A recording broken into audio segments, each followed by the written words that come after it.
Какво би казал на някой, който не е пробвал още трамплин парк? Да не си пада на главата. Задължително да го пробва. Трябва да го пробва.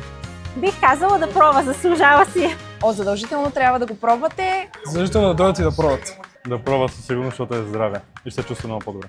А за първи път ли си в Ерия 52? Не за 100 поне. Не, това ни е редовна дестинация. Може би идваме вече от 2 години, 3, може би, с големия. Не знам колко пъти. 30-40 пъти сме били. Около 100. Да, за първи път чакахме малкия да стане на 2, за да може да дойдем всички заедно. За пръв път ли си в Ерия 52? Да. Бил съм доста пъти, може би около 10 или 15.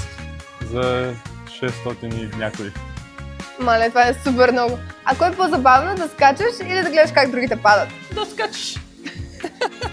Може би и двете по-малко, но да скачаш със сигурност. Тъй като аз съм личност, която много обича адреналина, определено да скачам. Да скачам. Да скачам, ама да не падам. Със сигурност е да скачаш, защото не е приятно да се пада. Със сигурност да скачам и да пробвам нови неща, които не съм пробвал до сега.